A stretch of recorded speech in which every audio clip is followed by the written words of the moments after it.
Hey, this is Matt once again. What about another video? This is another paid request, this time for Shawn. Thank you so much for that. And for those interested in requesting any type of videos, topics, reactions, commentaries, reviews, re-reviews, what have you, feel free to send them. I do have links to PayPal, Patreon, stuff like that down below in the info box. Pretty much any of these videos. And like I said, it could be for pretty much anything that's reasonable. And Shawn wanted me to do a commentary for Friday the 13th. Part 2. Thank you, Shawn, if you're watching. Thank you so much for your generosity. I'm going to try to get these commentaries out to you as soon as I can. It's the least I can do. I have a pause at the beginning. 3, 2, 1. Pressing play. As we have the Paramount logo. And we're going to get about, what was it, 10 or so minute precursor to the movie to show Adrienne King and what happens to her character. A Steve Miner film. Steve Miner, the same guy who would go on to direct House from 1985. Very good film starring William Katt and George Wendt. Also did Halloween H2O, Lake Placid, the Day of the Dead remake, which had the vegetarian zombie. He did Soul Man, where Seatown's Howl wore blackface. And other stuff as well. He also did Friday the 13th Part 3 after this. These are films he didn't really talk about, and there is an interview, but even that interview, he barely talked about the movies, like very briefly. I don't know what it is. I mean, I would be more ashamed of Day of the Dead remake with vegetarian zombies than this or the third, but whatever. Now here's Jason, and yeah, I don't know how he found Alice Adrienne King's address. I don't know if he looked at a phone book, if he made a phone call for someone, talking to Alice's mother, her cousin Vito, the Carpathian. I don't know.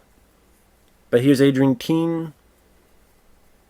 And I know sadly, after the first film, some idiot psycho stalked her, threatened her life, made her life a living hell. It's really too bad because she seems like such a nice lady. She did a good job in Friday the 13th. She did not deserve that. And then she seems like a nice lady. Kind of after this, you didn't really see her much. I can't blame her. If you had some idiot stalking this lady, like what happened, then I can't blame her. Feel bad. I mean, it's not my fault, but I'm just saying she didn't deserve that. But she came back to this. I read up that apparently she didn't even know that she was going to die. That either this was filmed after the movie was done or something to that effect, and she came in and didn't read the script and said, what do you want me to do? And, oh, we don't kill you off. Oh, okay.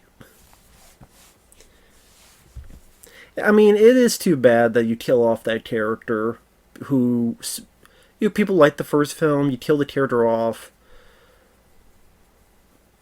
But for me, at the very least you can do is give me a character I can root for, if that's the case.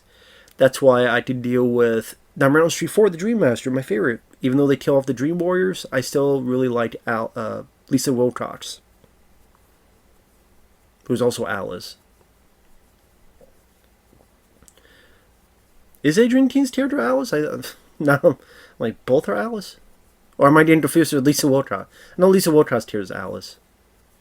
But I love her in Elm Street 4, the Dream Master.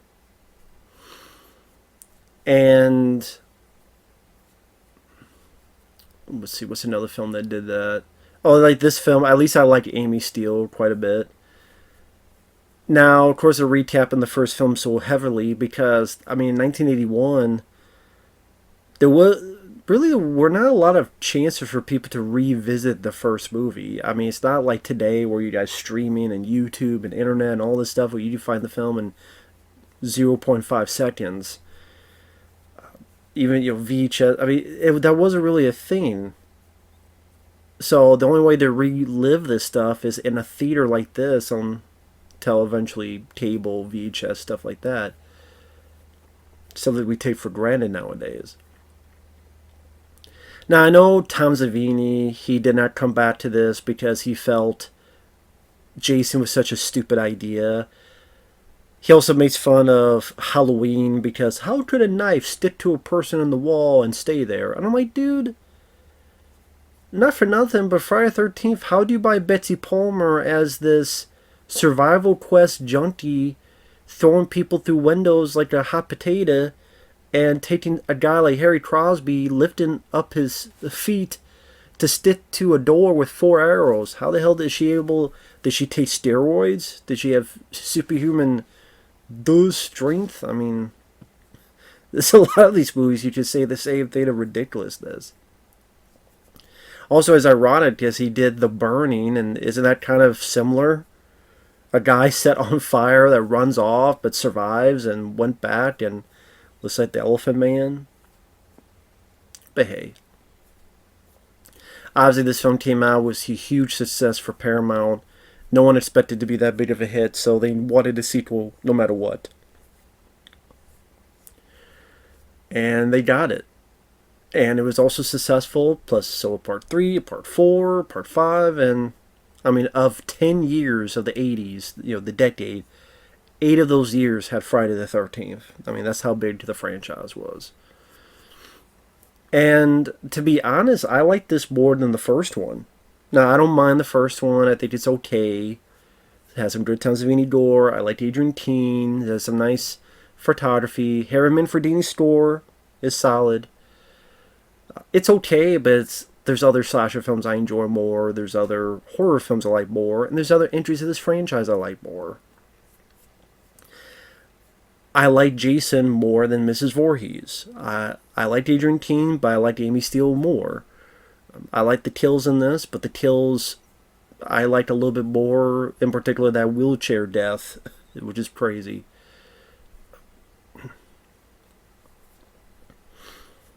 And like I say, Amy Steele, I really enjoy. Her and John D. LeMay from Jason Goes to Hell are my 2 favorite protagonists in this franchise. Now that's the thing, is that growing up, I did not watch these films when I was a kid. The franchise I watched as a kid was Nightmare on Elm Street. That's why, if I had to pick, Elm Street is more of my favorite franchise. I grew up with that more. Halloween, Friday the 13th, I saw those much later in life. But Friday the 13th, I liked most of them except Part 8, Jason Takes Manhattan. The others I either think are okay, or I like, or I love. The first one that really got me into it was Jason Goes to Hell. And I know it's such a nasty subject for people, but it was. I loved Jason Goes to Hell. I loved how, well, I can't say different because I had not seen the others before, but I like the sort of action Terminator type of trying to kill, and Terminator, a woman and her baby that's yet to be born, yet to be pregnant yet. Here's a woman and her baby, and you have Kyle Reese or John D. LeMay protecting her from the Terminator or Jason. I like that action element. I like John D. LeMay. I could relate to the character. The gore was great. The pacing was fast. It has a bit of style. And when you watch a lot of these Friday the 13th films, other than a POV shot, there's not a whole lot of, quote, style. And I think Jason Goes to Hell has a decent style, like push-ins and moving the camera angles. I think the director, yes, I would edit stuff like the stupid shaving bit. Yeah, edit that stuff out. But that doesn't automatically make me hate the film.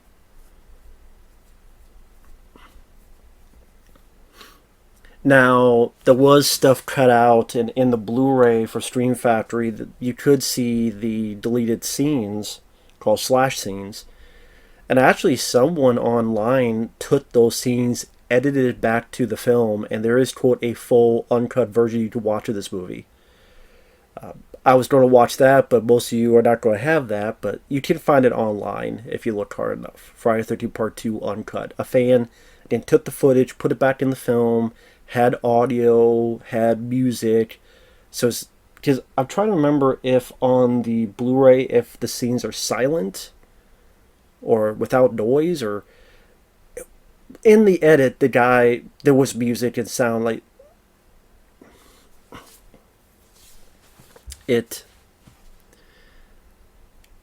the guy did a good job, so it fit the film. Now, of course, there's scenes here trying to build suspense as to when Jason will pop up. Of course, people didn't know. Well, I mean, people knew there would be a killer. But yeah, I was mentioning that because this scene coming up, there's this death is cut a bit. Because when she gets stabbed, she would actually be turned to face the camera, and you would see it coming out of her nose. Like, it goes into her, but then she'd be turned towards the camera, and you would see they would go from here, and it would, like, from here, and it'd come out of her nose here. Like that. So, that was kind of cool to see. And so, the whole spear in the bed that was at the back of the VHS tape, that is in... that scene was found. And again, someone put in there... Again, look at Friday the 13th Part 2 Uncut. You will find it eventually on some sites. But yeah, I didn't grow up with Friday the 13th until I saw Jason Goes to Hell. And then after that, Joe Bob Briggs had a show called Monster Vision. TNT Monster Vision. And he had a From Dusk to Dawn Friday the 13th Marathon where he showed 1, 2, 3, 5, and 6. And I watched throughout the night because I really liked Joe Bob Briggs. And he had all these skits about his crew kept disappearing, and someone took part 4, and he has to figure out what to do next. And he talked about Al Trebek. You know, Al Trebek does know all the answers. It's a fun bit. It's on YouTube.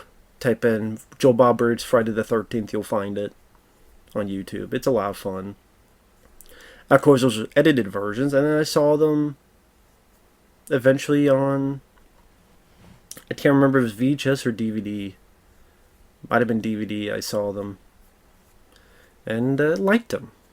For the most part. Again, the first film I think is okay. This one I liked a little bit more. Third film I liked. Fourth I liked. Fifth is okay. 6 is one of my favorites. 7 is one of my favorites because I have an uncut version of that. Again, someone was a fan and took the deleted footage and put it all into the movie. And it'll look like a VHS tape, but to me, that kind of helps its aesthetic. There's Mama Voorhees, and then boom. Again, that was edited. She would be turned towards the camera, and you see sticking out of her nose on the other side, so.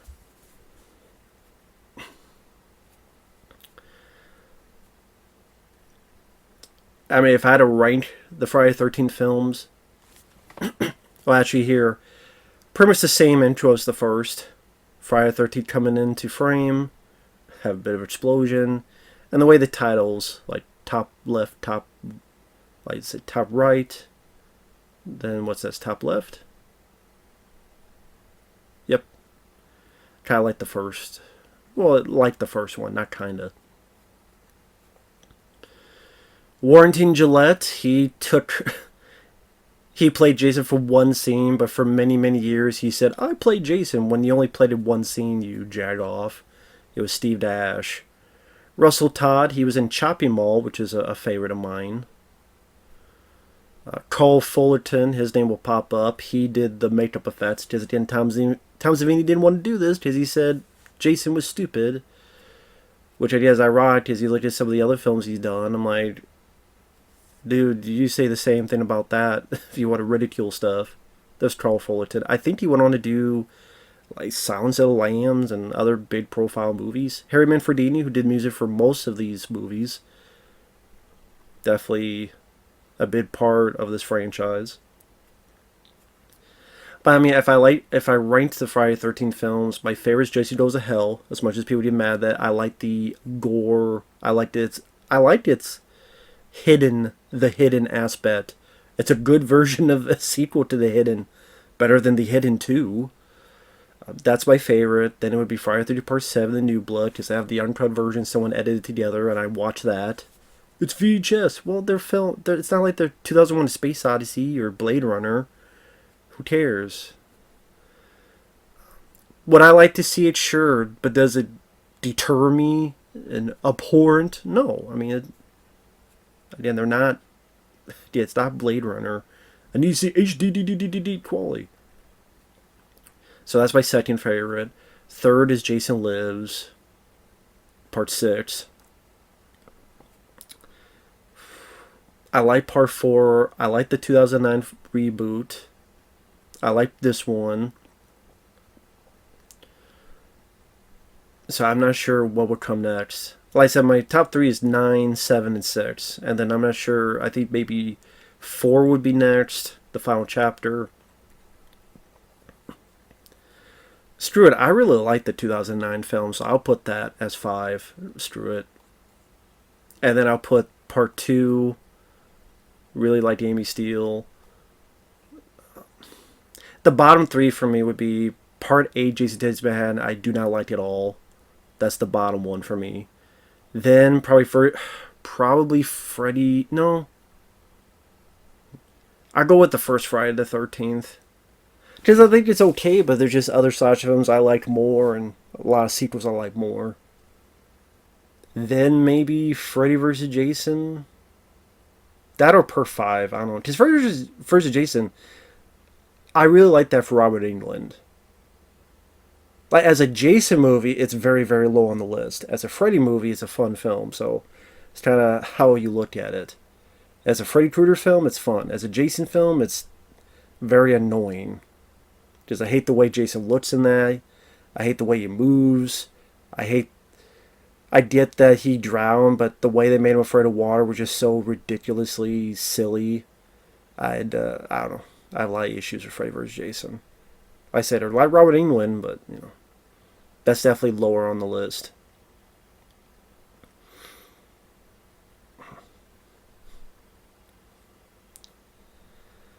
So now we're getting to our comic relief character.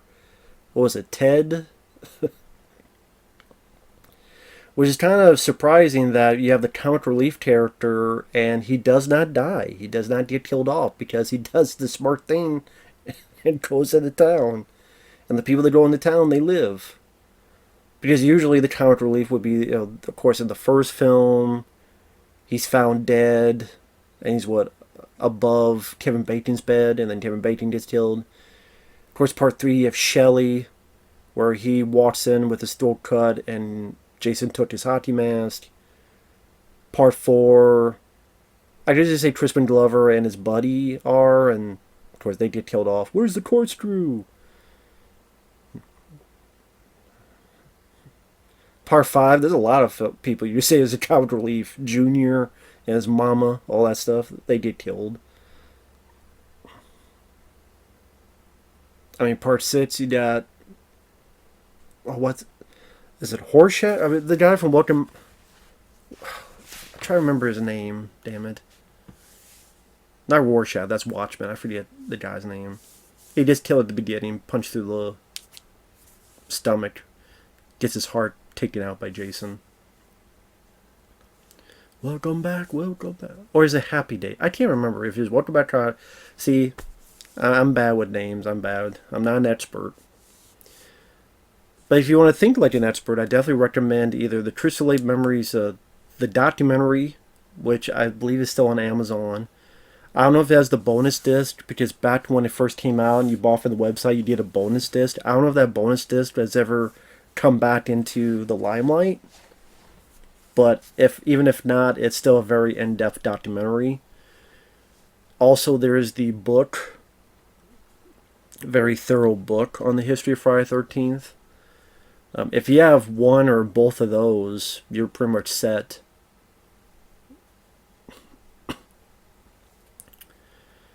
Now, I'm trying to think.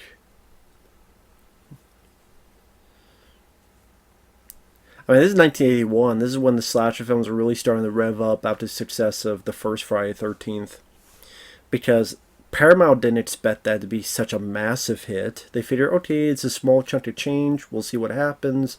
It made that much? It made more money than The Shining? And what the hell? Okay, now everyone's like, get whatever we can. Put as little money as possible. Maybe get some makeup effects. And pump them out.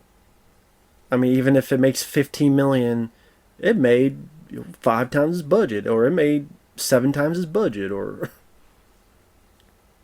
so you had My Bloody Valentine, you had Final Exam, you had Hell Night, you had Terror Train, you had... I know they don't call it a slasher, but Silent Rage, they call it more of a Frankenstein monster type of movie, but there was a little bit of element of that in Silent Rage. My Bloody Valentine is definitely one of the best. I mean, it just went on. Don't Go in the Woods, which is a very funny movie. It's a bad movie, but it's very funny. That's a good shot. Back to the Day of Short Shorts. You gotta shave when you go out in those shorts, and I don't mean your legs. I mean the thing up higher. There's Russell Todd with the slingshot and the black shirt. He was in Choppy Mall with Kelly Maroney from Night of the Comet. Really enjoyed Choppy Mall, where the robots who are security guards take over the mall, and these kids that snuck in have to survive the night. Choppy Mall is a fun one, also known as Killbots. I'm trying to remember that director's name, but it's like one of the only good films that director made. Yeah, the guy in the black shirt with this, who had the slingshot, that's Russell Todd. That's the guy who was in Choppy Mall. This is John Furey as Paul. It's always a debate what the hell happened to Paul. I think many say that he did die, but at the same time, when I think in part 3, when the cops are like, we found this many dead, they said like 8. I mean, that would be Crazy Ralph. He gets killed. The one girl with the short shorts, I think she gets killed off. The couple in bed with the spear, those two get killed off. The police officer gets killed off. The guy in the wheelchair, the poor sumbitch. The girl hiding in the corner and gets stabbed, she gets killed. And then Russell Todd gets hung upside down, or where the hell it is, and then gets slit throat. So that's 8 people. And they say they found 8. I guess you argue they haven't found it all yet, but I mean, I'm just saying, it's still that debate. That is one issue I have with that. I wish they were just more sincere as to what the hell happened to Paul. Just have Paul be there. Hey, you were dreaming. It was a nightmare.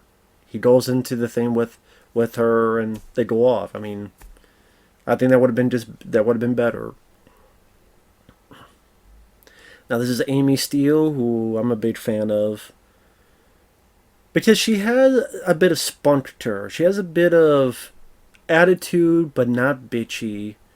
Likeable, natural presence. She's beautiful, but at the same time, she is the girl next door. Like, you would know her. Like, she's a good-looking lady, but not fake plastic Botox good looks.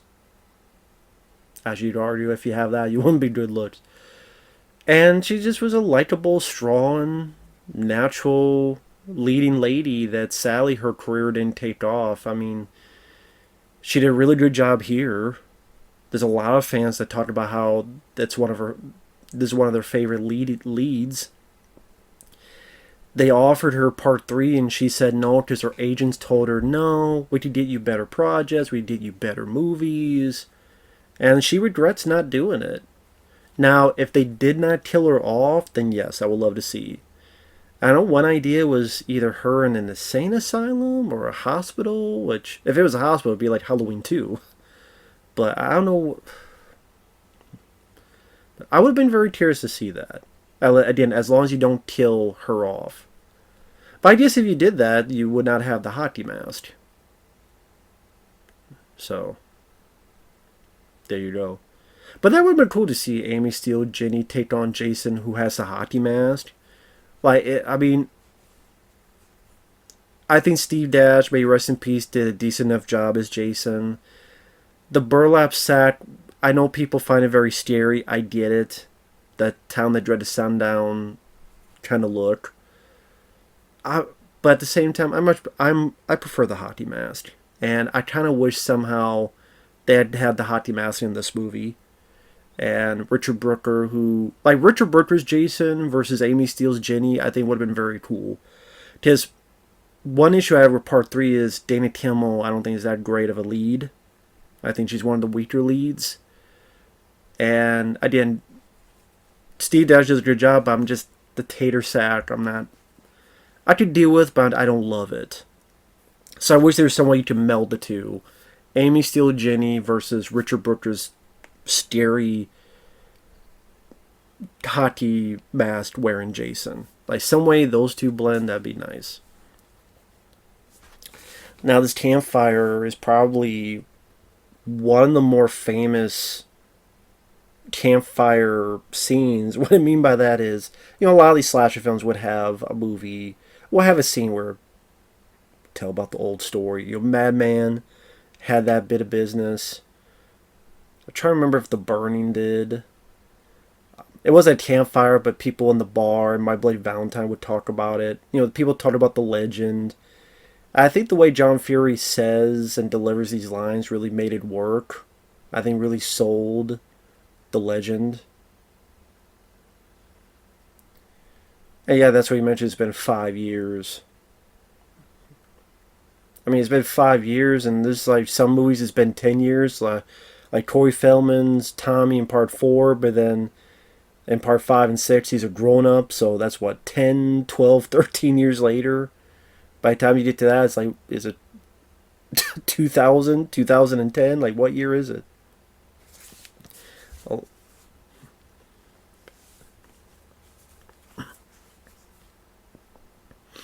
Now, you would see this campfire again in, was it part 4? I think you see it. I think part 4. They recap it, and they have a bit of this. So have kind of a summation because they thought that was the final one. I know part 7, they have a recap. I'm trying to remember if that had this bit of campfire stuff. Yeah, I know it's in part 4. Here's the comic relief again. Usually that'd be the death note for this character, but again, interesting change of pace that he actually does live. Hey, there's a black guy there, and he doesn't die. People say, he's a black guy, don't die. He does not die. He goes in the town. He's kind of like the guy in Night of the Demons, which is my favorite character in that. You ain't gonna get me. I love that character in Night of the Demons. If you've never seen Night of the Demons from the 80s, that is probably the smartest character in that kind of film. Anytime he sees a demon, he runs like a motherfucker. You ain't gonna get me, runs, jumps out the window, and he survives. Because he did the smart thing. As you should.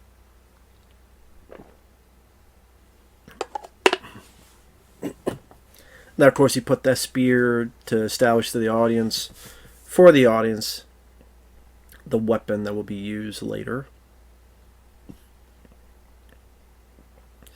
But like I said, there's such a huge wealth of slash films that come out, especially from 80 to 84.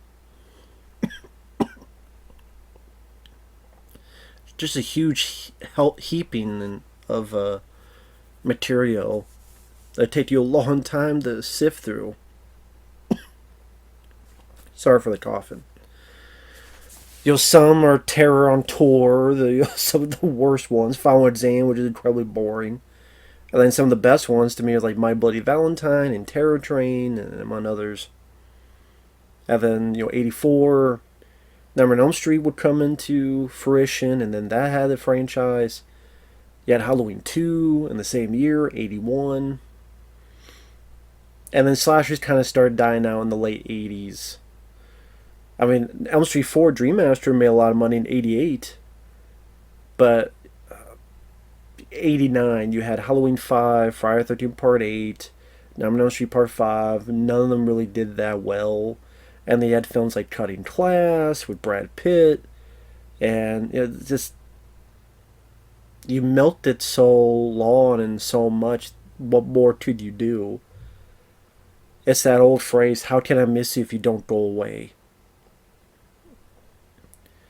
And then the MPAA, American Puto Association of Assholes, as my friend of mine would say. Mary Combs. Puto Association of Assholes. Like, they got upset with the success of films like Friday the 13th and how violent they were, so after a while, they started really cutting into the gore. Cut this out, cut that out, cut that out, cut this out. To the point, like, Friday the 13th of the New Blood, they cut all the gore out. Intruder, the first time Intruder came out, all the gore was cut out. And even on the, what was this, was it, it wasn't Stream Factory, what was it, the Synapse, I think they released Intruder, which is a good documentary, and there's also a featurette where a fan wrote in, the Fangoria, going, what the hell, what happened to all the gore? And the director was actually nice enough, Scott Speedo, said, hey man, I get what you mean, here's a copy of what we actually did. So that was really nice. Scott Speedo seems like a nice guy who directed Intruder. I liked Intruder quite a bit. I don't like the ending. I think the ending kind of hampers the film. It's like, what? But that film, despite that, I really enjoy the style, the gore, the location. I really like that movie. Again, it's just the ending is a bit weak-ass.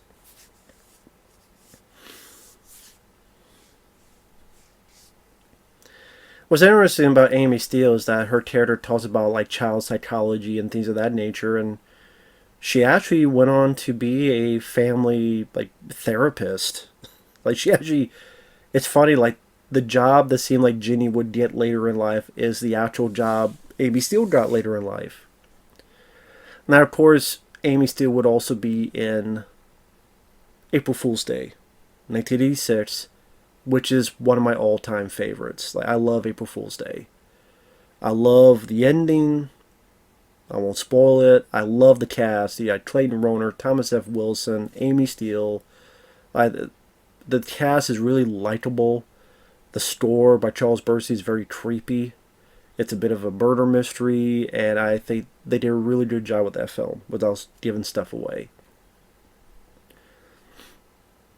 And sadly, Stream Factory released a crappy edition with dolls. I know there's a scene with dolls in the movie, but come on, that's how you don't market with a bunch of Barbie dolls? And then the features seem very lame. That's a film that deserved like a 40, 50-minute documentary. I mean, if Solid Madness, which I like the film, got it from Vinegar Syndrome, come on now. Death Row Game Show apparently got no one knows what the hell that movie is. Got a 30-minute making of, but can't do it for April Fool's Day. Here's Crazy Ralph. Didn't survive this time. I know it's a bit longer of a death scene. A bit more of him struggling. A bit more of the wider shot of it going in.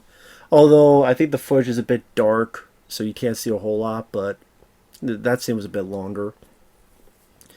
I'm trying to remember if his name was Walt Gorney.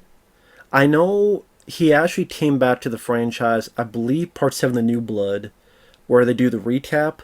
The voice who does the recap is Crazy Ralph. There's a legend.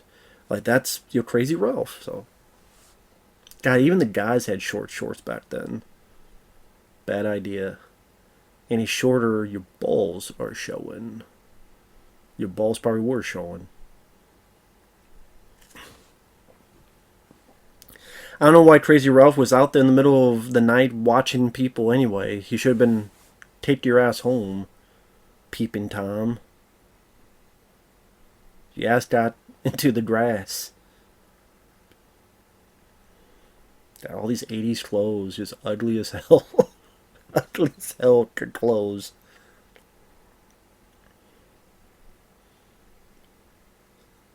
It's just the short shorts just... You sneeze, your balls pop out. But I mean, this film, it wasn't as successful as the first, but it still made quite a bit of money to the point they rushed out Part 3 in 82, and they had the 3D gimmick, which lasted, I don't know, 10 minutes back then. And then in the late 2000s, around 2009, like, it lasted for like 5-7 years. And people are like, who cares about 3D? There's a dog. Don't think he made it. There's a chainsaw, which I believe will get used later, but to establish it. See, I think Steve Miner does a pretty good job keeping the pace of the film going. I don't know why he hates this in Part 3 so much. I mean, if you're going to be mad about something, be mad about fucking Day of the Dead remake, where a guy gets bit by a zombie, but he's not a bad zombie because he was a vegetarian when he was alive. So he's a vegetarian zombie. That automatically gives you a fail on F Steel fuck. To have a vegetarian zombie in a zombie movie. Piss up a rope and down a water slide. Be mad about that. He did the commentary for that movie. I believe there is a commentary on this, but it's with some of the cast members. I forget the details. Because they don't mention it on the back here for some reason. They just mention new Forte stand, Inside Crystal Lake Memories, the book, horror conventions, podcast interview with Amy Steele, trailer, TV spots, radio spots, still gallery. And that's all they show. Go figure.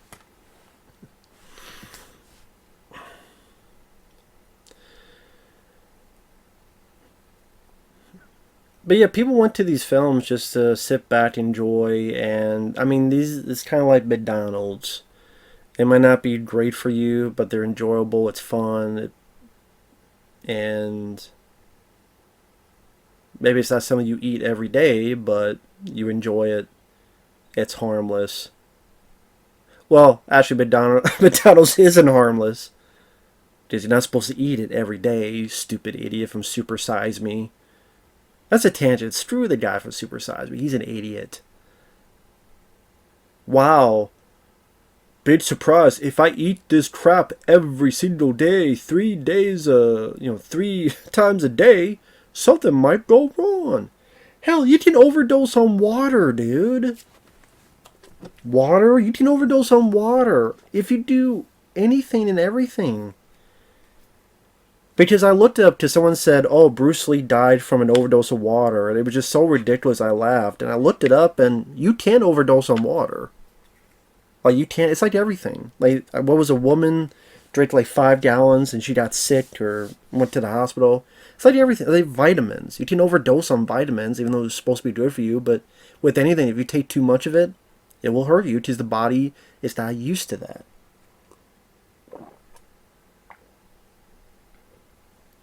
But I think I'm safe because this ain't 5 gallons. But like everything, there's an overdose of everything. Just how it is.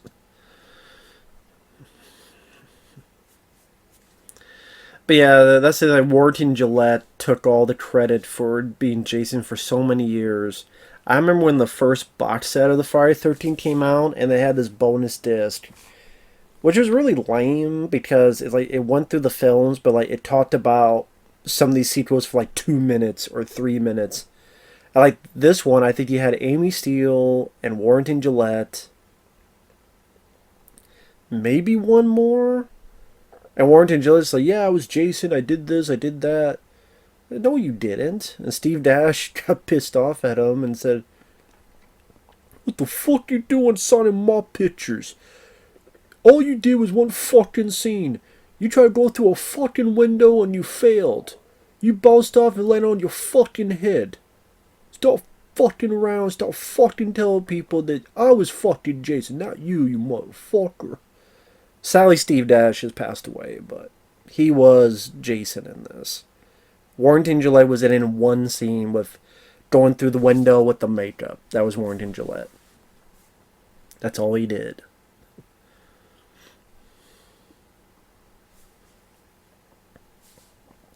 Kind of interesting, like this cop here, he gets killed with a hammer to the back of the head. And Halloween 2, another part 2 that came out the same year, yet another official that got killed with a hammer to the back of the head.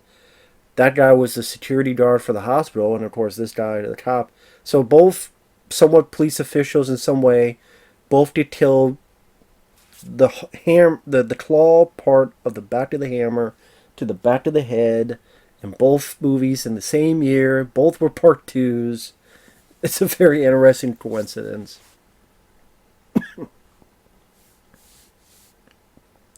And sorry about the coffin.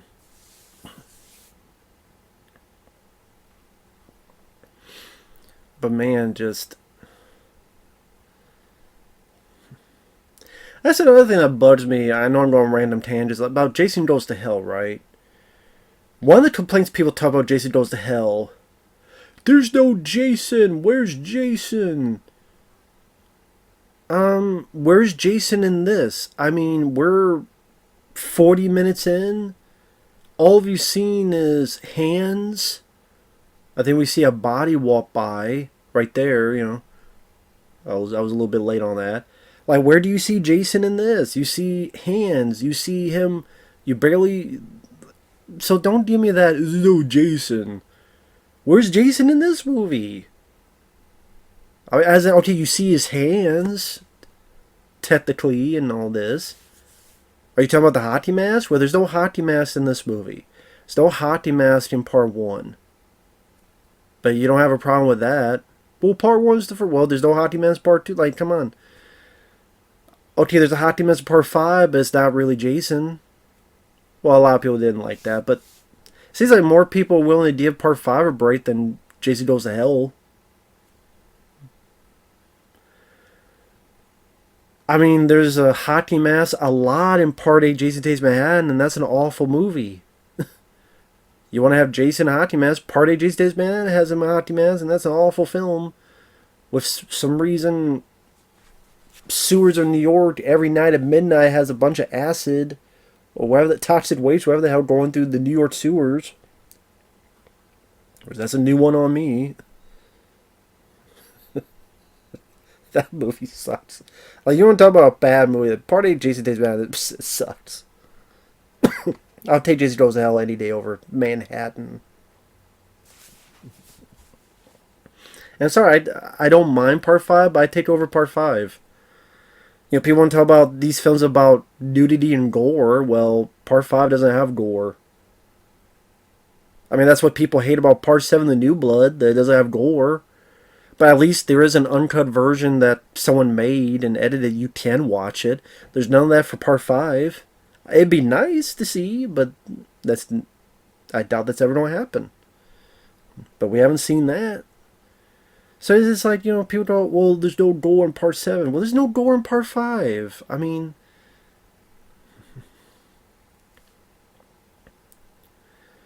I don't know.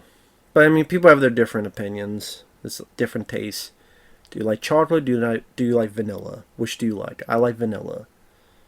Do you like Skittles? Do you like Butterfingers more? Do you like Snickers more? My favorite would be Skittles. You know, which soda do you like? Everyone has a different preference. Just like with movies and everything.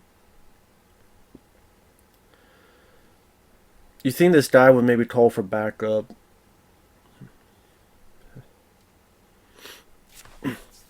Now, this guy's going to have a reaction. Of course, we see what that is later on with Mama Voorhees' head and the bodies. Amy Steele will find this later. Which I guess in Friday the 13th, the game, you can find this place and find Mama Voorhees' head. So yeah, that scene was longer. You saw more of the hammer going to the head and a little bit more blood spurting. So that was a bit longer. Again, it's in the slash scenes. And like I said, in that fan edit that someone did. The Friday the 13th Part 2. Which the cover, I always thought the cover was kind of meh on this. I mean, part of me likes the simplicity of it, but part of me is like, well, that's it. Just, you know. Like a chalk line and an axe. Yeah. Basically think of Superman 3. Remember Superman 3 where the lights that go alive and one starts strangling the other? Maybe it's him, the guy who lost and he was pissed and take revenge with an axe.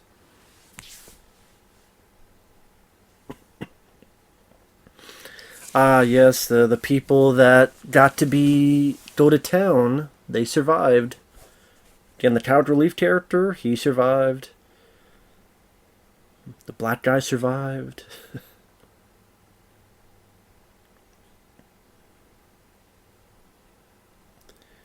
Here's your victims. I mean, 2, 4. Yeah, that's 5 there. They all die. And then the cop is 6. Crazy Ralph is 7.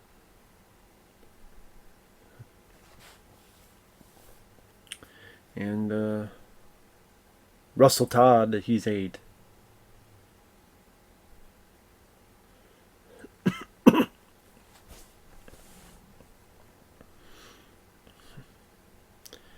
He's trying to find the bathroom. He's trying to find a leak to take.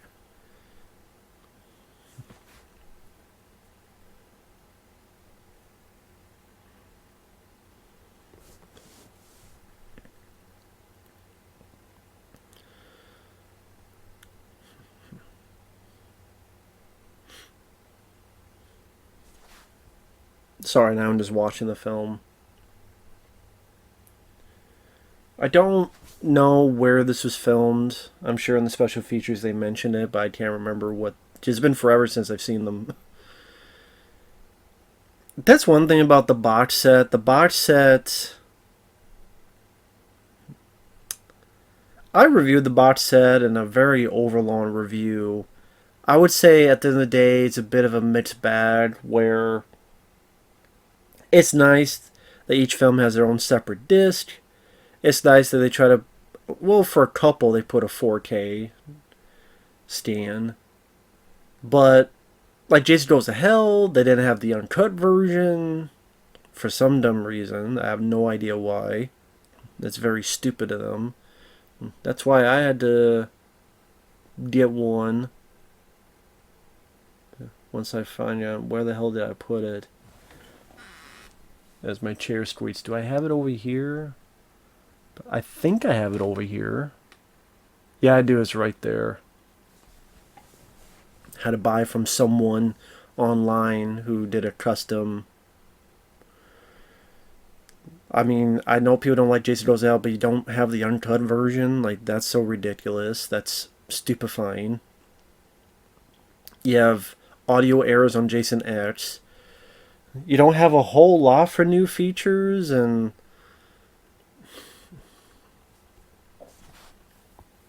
there's some nice bits, like this having a commentary with some of the cast.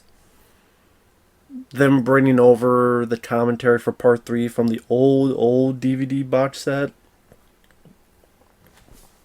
I mean, what was it called? From Crystal Lake to Manhattan. Like, that was the only DVD that had the commentary with the cast on part 3. It was nice that they carried that over. But then I don't know why when they did the Halloween box set, why the hell did they not carry over the Halloween 4 commentary with the writer? Which to me is like one of the better commentaries in the whole franchise. So that's why over here I have the Halloween 4 DVD and I keep it. Because I'm like, why the hell didn't they do that? But I know people say rights. But I do think sometimes it's just they didn't think about it and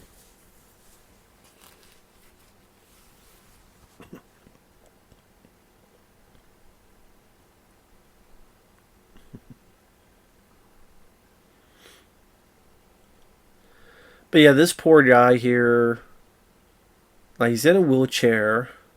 He's hoping to get laid. He's a very nice guy. And they're like, nope, we don't care. We're just gonna give him, like, the most grisly death.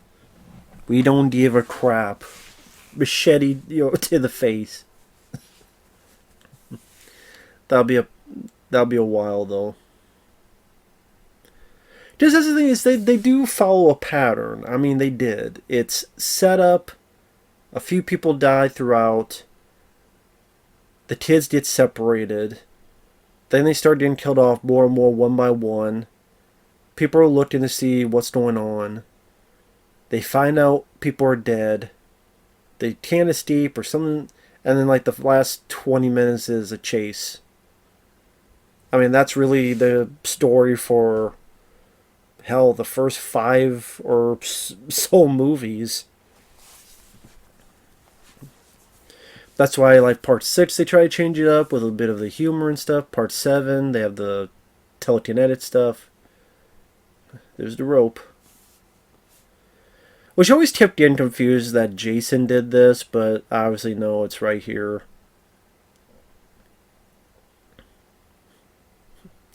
I don't remember who did this trap with the rope.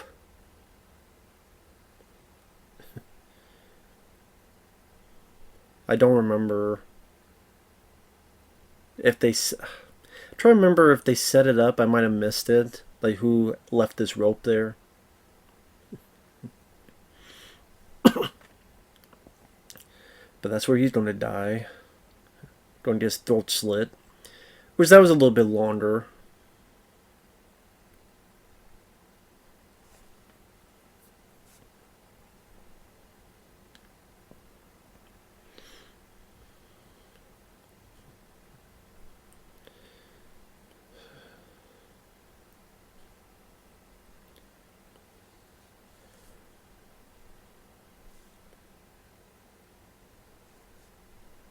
Just trying to build suspense that she'd be the next one to die. Oh, maybe this guy is. Well, I mean, you've probably seen it, so you know it is. Imagine how that would suck. You're upside down. You can't do jack squat. Hey, I've played the Evil Within, the Callisto Protocol. Cut yourself out. That's a bit weird on him cutting. Like, he cuts. Like, when you watch that, why does he cut with the one side of the machete that would be more of the not sharp side? Like, how do I put it? You know, there's the sharper side with the curve, and there's the other side. He uses the other side. I mean, obviously they did that probably to... That side was better to hide the tube or whatever. But at the same time, it does look weird that it's like Jason cut with the wrong side. With the wrong damn side of the thing. I don't think her death was extended. I think it's the same, her streaming and cutaway. But yeah, when you watch it, it's a bit weird that using like the wrong side. I think there's another commentary on this with Adam Green and Joe Lynch. I believe so. Because I know they did commentary for part 4. And I'm trying to remember, they did a few others. I want to say part 5 they did it. And maybe this one?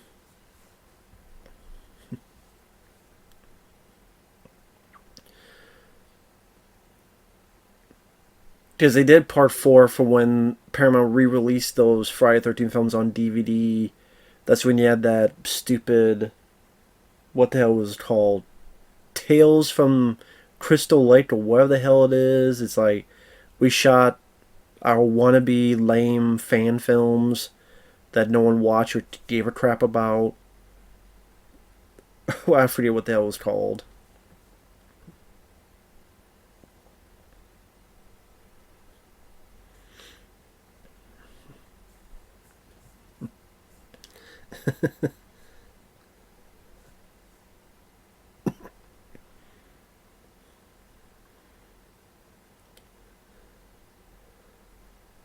Some out of control psychopath?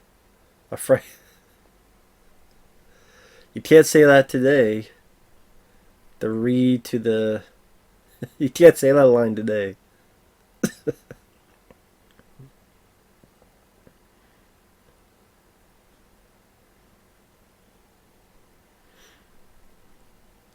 She was everything to him.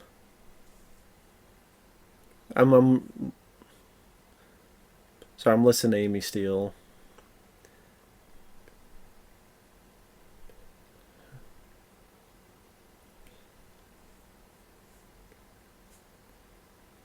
He must have seen his mother get killed, and all just because she loved him. Isn't that what her revenge was all about? Her sense of loss? Her rage at what she thought happened?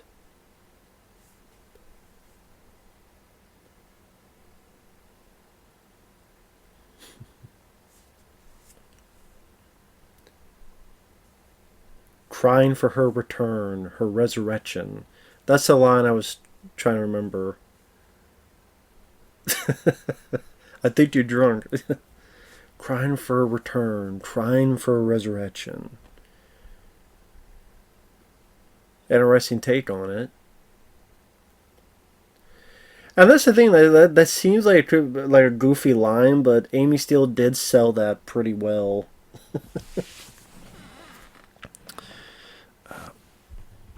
I want to get something real quick. I'm not going to cut it. I'm just going to go over here real quick. Crying for return.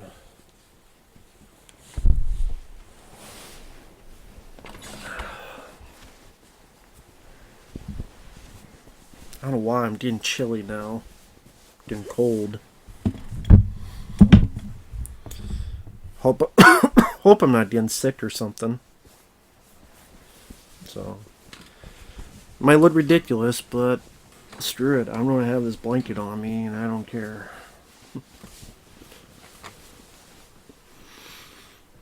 But that's cool. It looks like I'm in a straitjacket.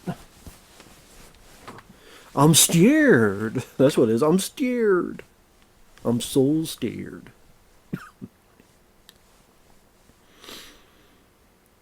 So we get a little bit of backstory on this guy. Motorcycle accident.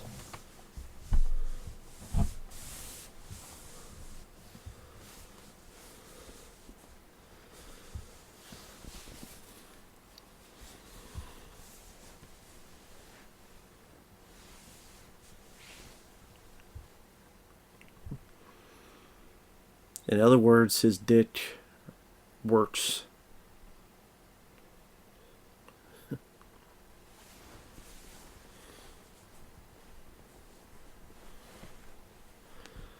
But there you go, they're doing drugs and they're fornicating, and it's a big no-no. That's a big no-no. You can't do that in these movies. You're gonna die. You're gonna fucking die.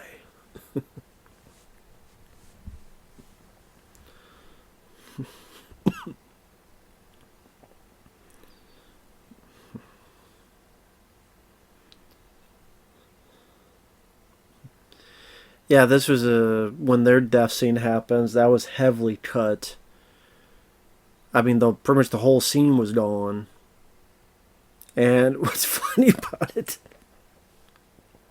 it's on the damn back of the VHS tape and stuff, where you see the spear sticking out of the guy's back.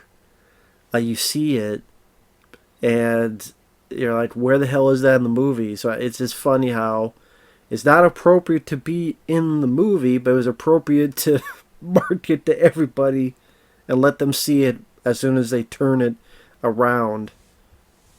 It's not horrifying to see that, but it was, too horrifying to see within the movie. Just absolutely fucking ridiculous.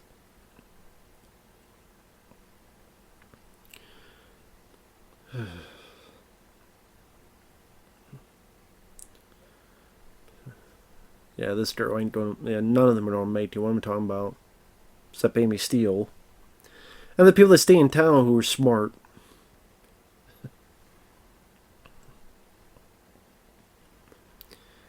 But yeah, this is one of those things where, man, just a shame that Amy Steele did not get to do a whole lot more to be just, good, underrated actress. You're just based on this April Fool's Day.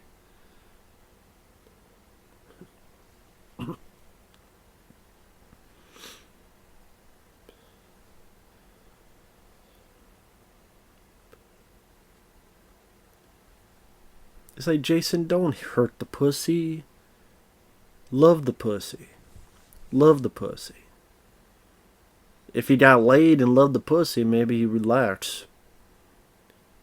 Or try to be like guy in the fun house. Try to pay for a hooker or something.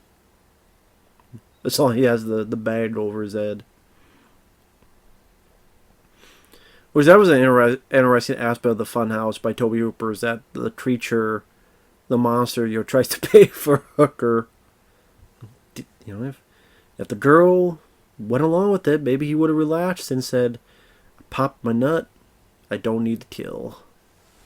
And everything would have been fine and dandy.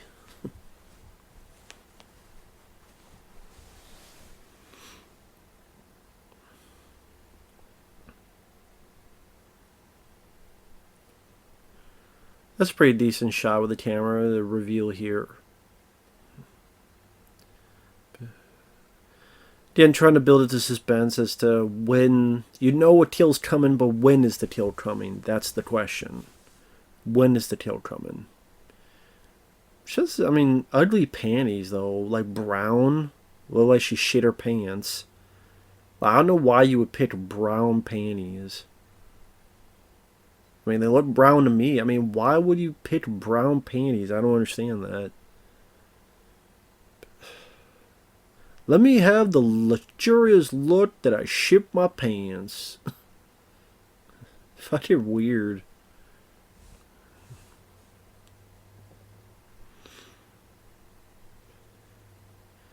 Interesting they made the decision to have it rain, because that must have been like a pain in the butt to make the team making the appearance that it was raining. Because you could easily just make the decision, screw it, we're not going to let it rain. It'd be too much of a pain in the ass, but I guess they give it a bit more of an atmosphere. This guy ain't going to make it. I mean, that's one of the things that was ballsy. I mean, you're not thinking this, nice guy, he hasn't done anything wrong, he's in a wheelchair, and just, like, again, the goriest death in the movie, which is a bit longer. You see a bit more longer shot of the machete in his face. This is definitely, to me, the best kill in the movie. Ooh. Yeah, that shot's longer. You see a lot more of him. I mean, not only does he get it in the face, but then his body's rolling down the damn steps.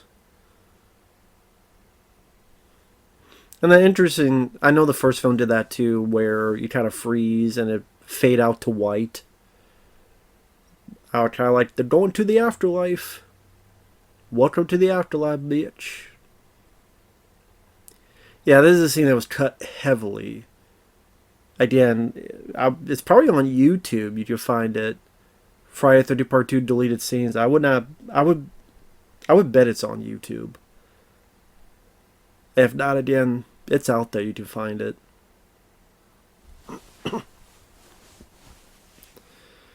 But yeah, Jason don't like no tattletales. Damn. Come on, Jason, move it. You just shit you in your pants. Move your ass. That's the thing. People talk about, oh, I don't see Jason. How much of Jason do you fucking see in this movie? I mean, arms, a pair of legs, a machete coming in. It's like, do people realize how little you actually see of Jason in these movies? I don't, like, sincerely. Yeah, that whole scene was completely cut. Because you would see the spear in his back. You would see him wiggling around and her gasping and slowly dying. While his back would be bleeding from the puncher. But again, do you see how little Jason is in a movie like this? Like, you don't see his... I mean, when you say you don't see Jason... I mean, I guess a pair of arms and legs every once in a blue moon. Again, we're in like an hour and change into it. I mean, how much is left of the movie? I mean, 23 minutes? That's with the end credits?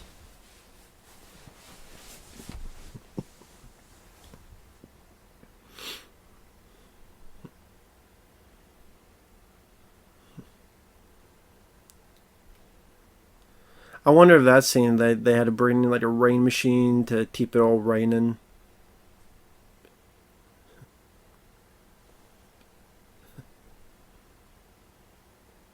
Just how much of a pain that would be.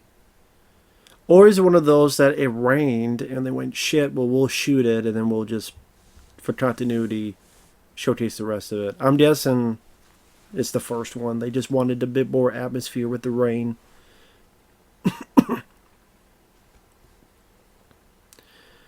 Now, Mark took a hike. He took a hike. He took a trip downstairs.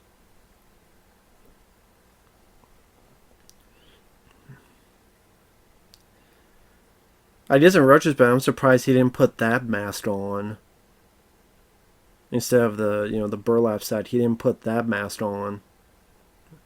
I think this is the first time you actually see the burlap sack face. Like, the first time you see it is here. So, that's over an hour into the movie, and there's like 20 minutes left of the film. There you go.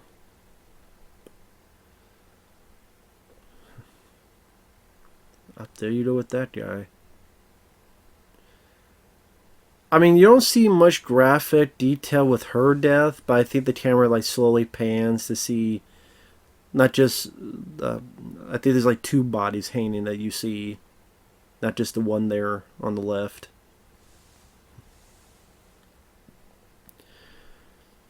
Well, I mean, that's what you did for just standing there and not trying to make a run for it, lady.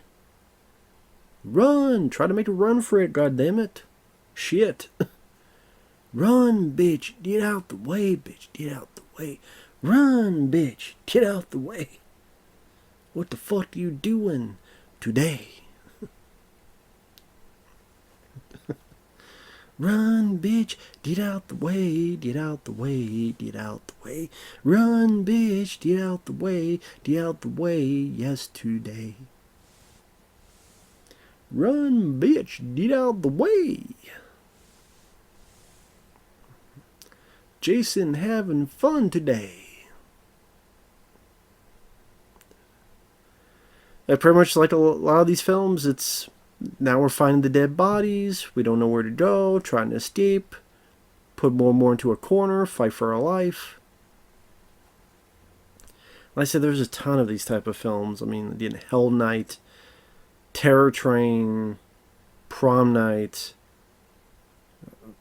Again, years later, The Silent Madness. Again, there's the list is endless. Some good, some bad.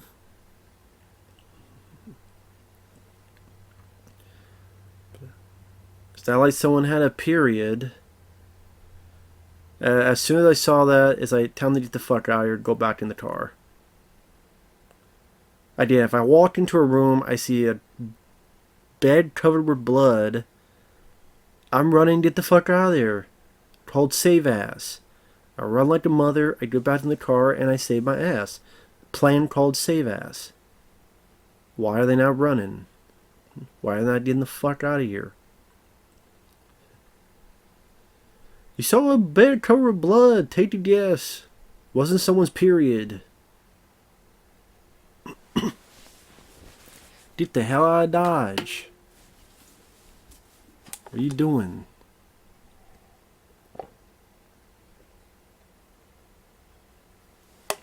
Run, run, run. Run, run, Rudolph. Dead of the town. Missed that motherfucker. Kick his ass, Paul.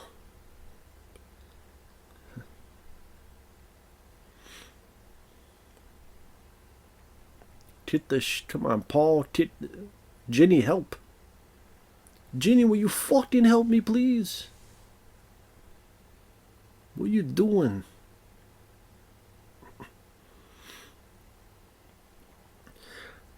Like, are we meant to believe that Paul maybe died here? And that when he killed Jason, he, like, imagined Paul taking her out? Are we meant to think that Jason jumped out the window and then killed Paul there, but then the last, but then Jason's lying, like, back in the damn place lying down? I mean, this is a bit confusing to me. And that's another thing. I think this finale with Amy Steele versus Jason is a bit more intense compared to the first one. Because I just think Jason's more intimidating than Mrs. Voorhees. Feels more of a threat.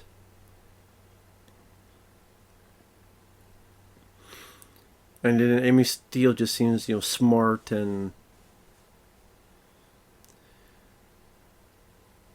What's the word I'm looking for? Depending on oneself.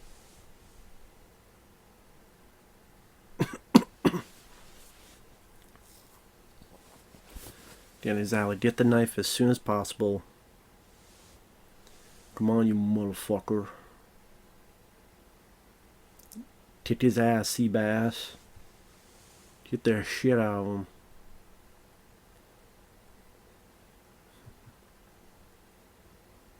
Oh shit. Yeah, don't mess with pitchforks.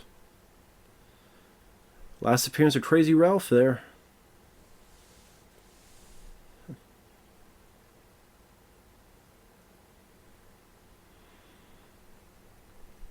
Decent camera work, moving with the character to the car, which we know is not going to start. If it started, the movie would end, and there you go.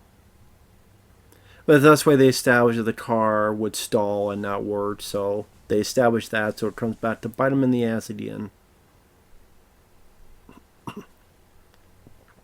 Like, yeah, I know some people are scared of the tater sack. Like I said, it's not a bad look. Again, I just prefer the hockey mask. Just personal preference. But I do like the idea in this film that, like, for this ending, the pitchfork is the... Which is weird because he doesn't really get to kill anybody with the pitchfork. Like, he's using it very extensively through bits of this finale, but he never gets to kill someone with it. And I think of the kill in the Prowler, another Tom Savini one, because he did the Burning, the Prowler, and that does have a really good pitchfork death. So nothing else is good in that movie. I hate the Prowler. The Prowler sucks. It's good. Take the gore away. What else do you have that's worth a spit? Not the characters, not the acting, not the story. The gore's good. That's it. This has some good gore, but I like Amy Steele. I like the music by Harry Manfredini. To be fair, Steve Dash has some nice camera work, roving that camera around, following the characters. Like this shot here is another cool shot. Simple but effective. So I take back the, this has a little bit of style. I wouldn't say, I take back saying it has no style. There's a little bit of style. And to be perfectly honest, I think Steve Miner's a better director than Shawn S. Cunningham. I mean, just look at the track record. Like, Steve Miner, I like 2 and 3. I like House. I liked Halloween H2O. I liked Lake Placid. I mean, he's made more successful, good movies than Shawn Cunningham. I mean, the other Shawn Cunningham movie I'm the closest to liking is what, Baby Deep Star 6? Which is alright. But I think Leviathan is much, much better. Like, Shawn Cunningham is not one of those guys I ever fell into the line of, he's a horror director legend. No, Wes Craven is. John Carpenter is. George Romero is.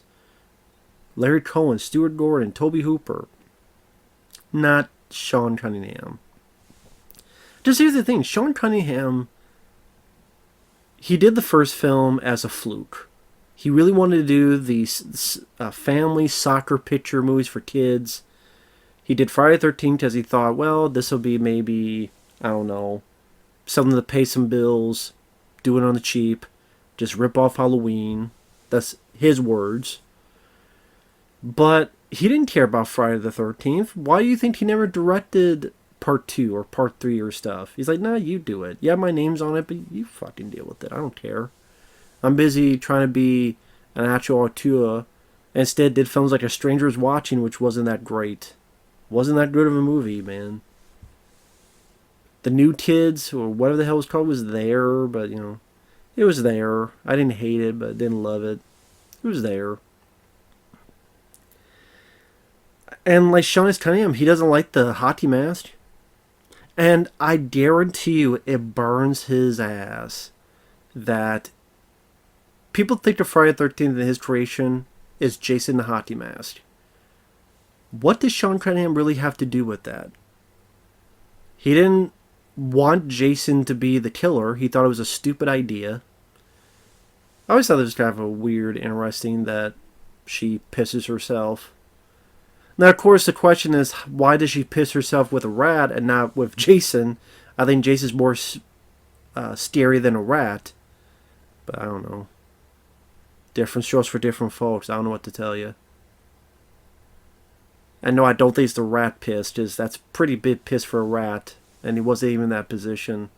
So I think it's supposed to be Amy Steele. But again, it's just interesting that she's scared of a rat but not Jason. Thankfully, those steps are made of dog and shit from the fell. Falling, I can't get up. No, there he is. There's the chainsaw. Established before. Nice. Good job to Steve Dash taking these hits. Dan Warrington Gillette, it was not you, so fuck you for taking all the credit away from Steve Dash for years, you asshole. But yeah, Shawn S. Cunningham, it burns his ass that when people think Friday the 13th and they come up to him, they all have pictures of Jason and hockey mask, which he had nothing to do. He had nothing to do with Jason being the killer. He thought it was a stupid idea.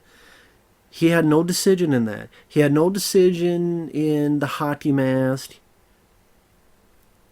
I believe, what was the guy? Jason Goes to Hell director.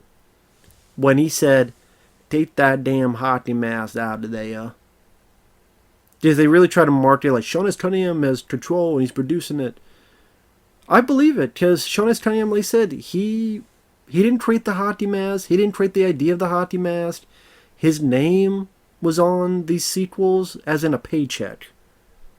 He got a check made to his name. And so then he put the blame on other people, and Shawn Cunningham just seems like a guy who's really full of shit. Wouldn't believe him if his ton is notarized. Okay, here's the place that the cop was at, and we'll see the result. Mama Voorhees.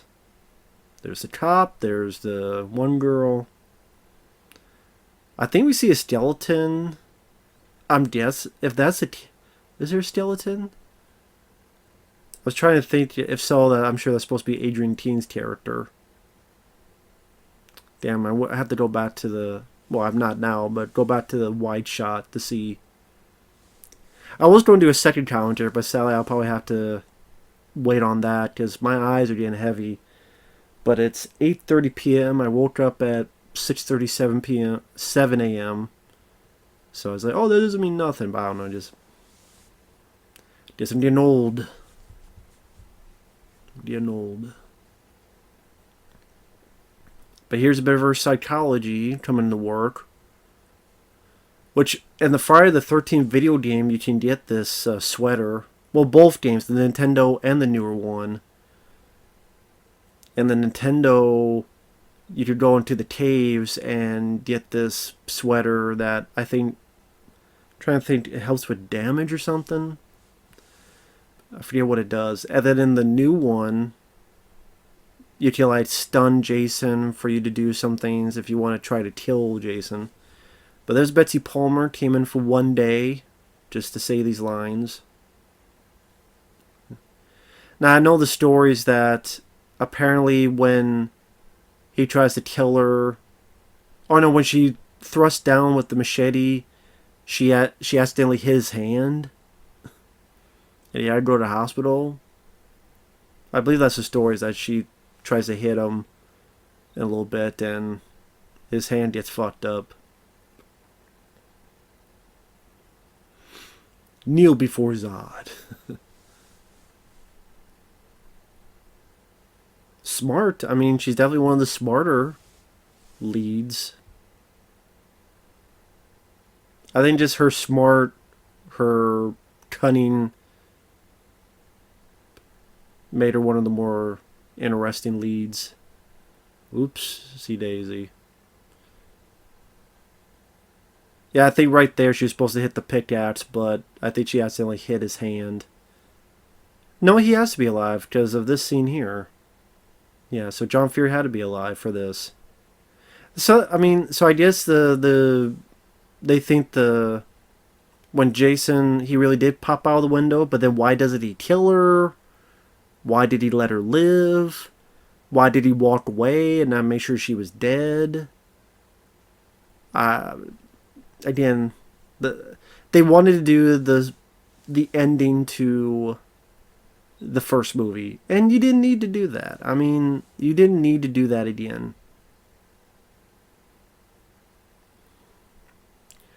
Big old swing.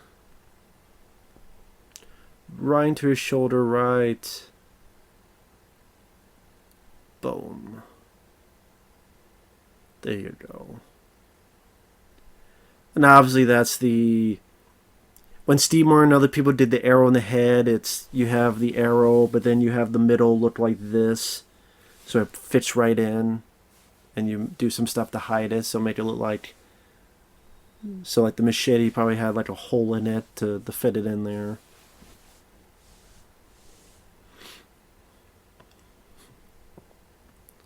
I mean, I guess this is where you think the whole thing was a dream, because this is where she finds out what he looks like. So she has a nightmare about Jason's look. So I will say I think Paul's alive. I think what happened at the end was a total dream, because the dog is definitely dead. When the two people found that, it was the dog. It looked like the dog, the same coloring, the same size. That was totally the dog. And there's no way that dog would be alive. I think she saw that face, she was so scared of it, so she had a nightmare of it. That's why it's the only ending to me that makes sense. The dog is clearly dead, so them seeing the dog would make no sense. Jason leaving her alive makes zero sense. Just when the hell has Jason ever done that? Especially afterward.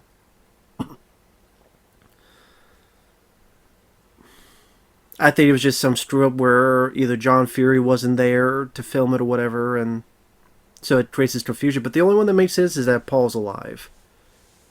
And that she went here, she laid down, and around this time she fell asleep.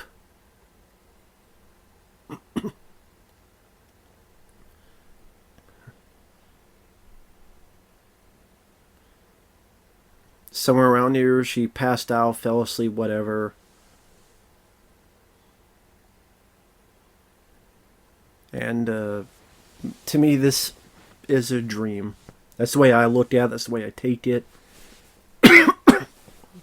Like I said, it's the only thing that makes a lick of sense. It really is. That was a great look for her with the pitchfork. Kind of wish she was able to stab Jason with the pitchfork. I think that would have been pretty cool. Like right into the stomach or something. That would have been cool to see.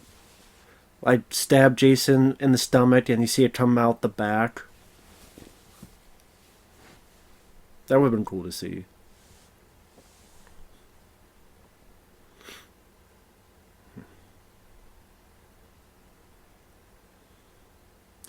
And it's just them trying to do the jump scare ending of the first one, which, I mean, again, you already did that once. You don't need to repeat that again. Then they repeat in the third movie as well, for some reason. Yeah, that dog's dead. He died.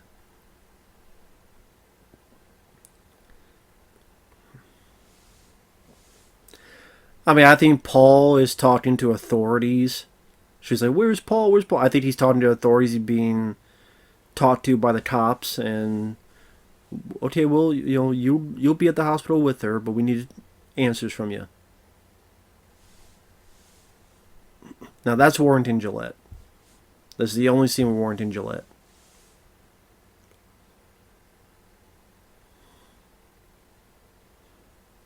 crying for return. Because for it to not be a dream idea makes zero sense. Jason grabs her and then lets her go and doesn't kill her. And it looks like she's near the cabin anyway.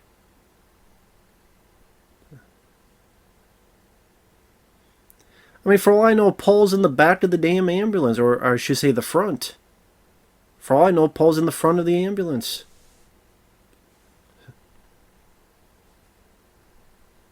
Now, I know there's supposed to be some stupid thing where it would push into it and the head would smile. And somehow that would... Yeah, there's a corpse there that has bones. I think that's supposed to be Adrienne King, her character. Like, she was supposed to open her eyes and smile, and I was supposed to say, yeah, Paul's dead, but... Yeah. No. And in the third movie, it showcases that he woke up in there and walked away to skedaddle and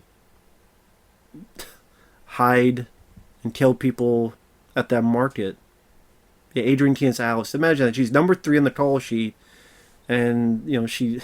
Imagine people going to see this movie, wanting to see her, and then she just killed so early, and just how pissed people would be.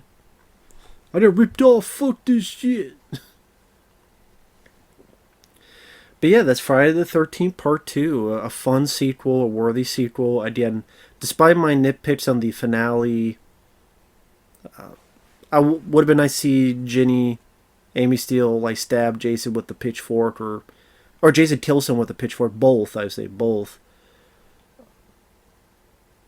It's nothing tremendously new or different from the first one. But to me, I think Steve Miner is just a better, more capable director. I like Adrienne King. I like Amy Steele a bit more, though. Her presence, her smarts. Not to say Adrienne King's dumb. It's just, you know, I like the character Amy Steele plays of Jenny. And damn, these credits are short. I'm so used to credits being like 10 minutes long. Damn, the credits are already over. So, with that said, thanks once again, Shawn. Take care, guys, and we will see you later. Bye-bye.